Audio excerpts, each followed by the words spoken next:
Student, आज का हमारा टॉपिक है इलेक्ट्रॉनिक कॉन्फ़िगरेशन।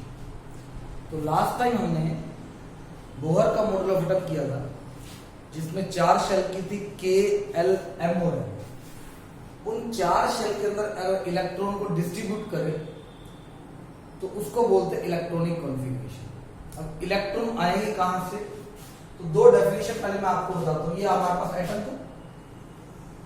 एटम का सेंटर जो होता है जिसको न्यूक्लियस बोलते हैं, इसमें आपके 2 पार्टिकल होते हैं, एक प्रोटॉन और एक होता है न्यूट्रॉन। इलेक्ट्रॉन 4 शेल में रिवॉल्व करता है, के, एल, एम और एन। इस तरह से 4 शेल होती है, K, L, M, N. Last time किया था एक 2n² रूल। 2n², n था number of shell. Number of shell k के लिए 1 था, यानी अगर n की वैल्यू 1 पुट करें k के लिए, n की वैल्यू 1 है, तो यहां रूल लगाएं तो बनेगा 2 × 1²। तो इलेक्ट्रॉन बनेंगे 2। तो हम कहते हैं k शेल में 2 इलेक्ट्रॉन आ सकते हैं। इसी तरह l शेल के लिए नंबर ऑफ शेल 2 था, यानी सेकंड शेल। फर्स्ट शेल आपकी k होती है, सेकंड शेल आपकी l होती है। तो 2 × 2², 4 × 2 8। तो नंबर ऑफ इलेक्ट्रॉन L में आएंगे 8। M शेल, N 3 होता है, तो 2 × 3², 9 × 2 कितना होगा 18।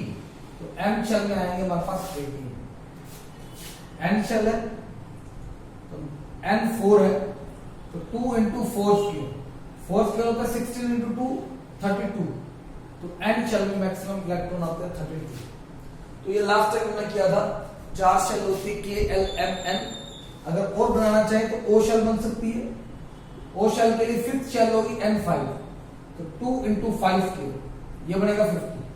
तो n में आएंगे, हमारे ओ शेल में आएंगे 50 इलेक्ट्रॉन। तो ये हमारे पास नंबर ऑफ इलेक्ट्रॉन। ये तो इलेक्ट्रॉन की बात थी। तो इलेक्ट्रॉन आपके पास इस तरह से आएंगे 4 शेलों में, जिनकी मैक्सिमम कैपेसिटी है 2, 8, 18, 32। अब एक डेफिनेशन होती है एटॉमिक नंबर। एटॉमिक नंबर होता है, जैसे मैं कोई एलिमेंट लिखता हूं, इस तरह से लिख दिया सोडियम 1123, ये आपने लिखा। तो नीचे का जो ये नंबर है इसको बोलते हैं एटॉमिक नंबर। ये आपके पास है मास नंबर, या इसको एटॉमिक मास बोल देते हैं।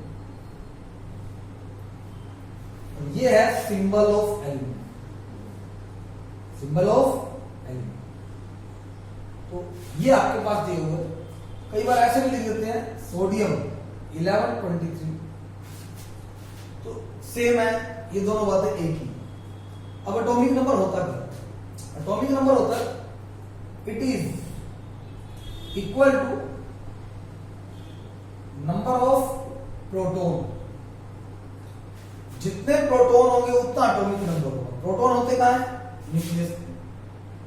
ये प्रोटॉन और न्यूट्रॉन न्यूक्लियस में बाउंड है, क्योंकि न्यूक्लियस पे चार्ज पॉजिटिव होता है। इलेक्ट्रॉन जो यहां होगा उसमें चार्ज नेगेटिव होगा।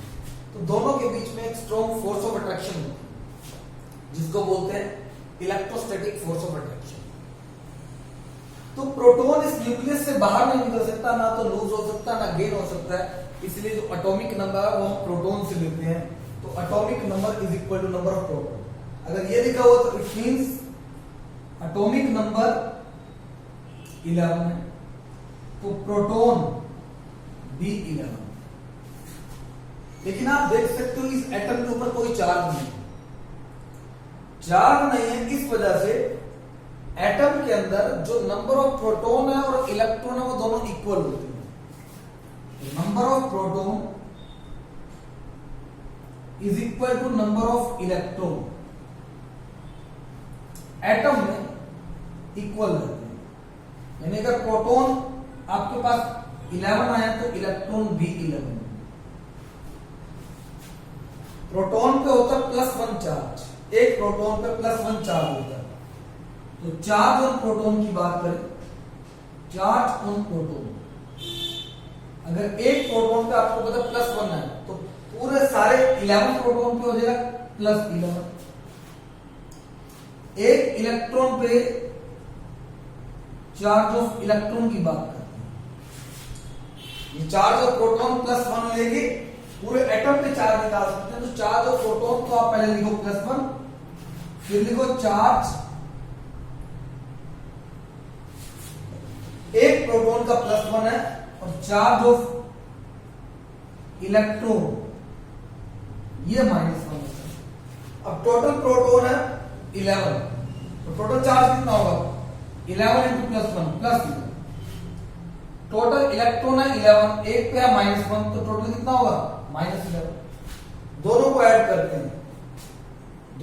करते हैं, तो चार्ज ऑन एन एटम निकाल देते हैं, क्योंकि एक सोडियम एटम में, ये हम सोडियम एटम की बात कर रहे हैं, सोडियम एटम। तो क्या होगा, सोडियम एटम में 11 एटॉमिक नंबर है, 11 प्रोटॉन है, तो टोटल चार्ज +11 प्रोटॉन का और -11 इलेक्ट्रॉन का। सोडियम एटम में प्रोटॉन का +11, इलेक्ट्रॉन का -11, तो टोटल कितना आया 0। तो हम कहते हैं atom is electrically neutral. Atom is electrically neutral due to equal number of proton and electron.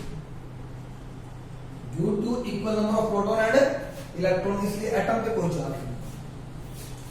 बात करते हैं फिर मास नंबर की। ये तो एटॉमिक नंबर की बात की, अब करते हैं मास नंबर। मास नंबर की बात करें तो मास नंबर होता है, it is the sum of proton and neutron. Mass number है P + N, proton plus neutron. आपको बता दें पूरे एटम का जो मास है उसका 99% मास न्यूक्लियस के कारण होता है। एटम का मास जो है उसका 99% न्यूक्लियस में। न्यूक्लियस में कौन से दो पार्टिकल है P + N, इसलिए मास नंबर या एटॉमिक मास वो हम P + N से लेंगे। ये वाला जो नंबर है ये आपके पास मास नंबर है, यानी P + N आपके पास आ गया 23। P कितना था 11, तो N कैलकुलेट कर सकते हैं। तो 11 + N = 23, N आ जाएगा 23 - 11 12। तो हमारे पास न्यूट्रॉन आए 12 इसमें, प्रोटॉन 11 है और इलेक्ट्रॉन भी आपके पास 11। तो आपसे पूछता है एटम के सब एटॉमिक पार्टिकल को कैलकुलेट करें, तो कैलकुलेट कर सकते हैं। इसमें प्रोटॉन 11, इलेक्ट्रॉन 11, न्यूट्रॉन 12। अब बिल्कुल सिंपल है, ये दिया हुआ नीचे वाला जो नंबर होता है यही P है, यही E होता है अगर एटम है तो। ऊपर वाला जो नंबर है 23, इसमें से ये नंबर माइनस कर दे तो N आएगा 23 - 11 12।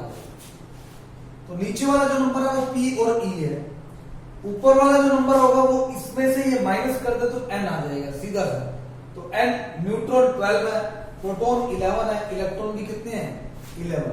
तो ये आपके पास सब एटॉमिक पार्टिकल जो है, एटम के 3 सब एटॉमिक पार्टिकल है, इलेक्ट्रॉन, प्रोटॉन और न्यूट्रॉन। आप इसको कैलकुलेट कर सकते हैं। तो ये आपने कैलकुलेट कर दिया, प्रोटॉन कितने हैं, इलेक्ट्रॉन कितने हैं और न्यूट्रॉन कितने हैं। ठीक है, ये कैलकुलेट करने के बाद हमने ये पढ़ा हुआ है एटम जो है वो इलेक्ट्रॉन लूज और गेन कर सकता है। जब वो एटम इलेक्ट्रॉन लूज और गेन करता है तो बनता है आयन। तो क्या बनता है आयन। तो हम पहले तो हमें एटम का एटॉमिक नंबर पता हो, एटॉमिक नंबर पता होने के बाद आप उसके आयन्स बनाएंगे, पॉजिटिव और नेगेटिव आयन, जो हम नेक्स्ट लेक्चर में करेंगे।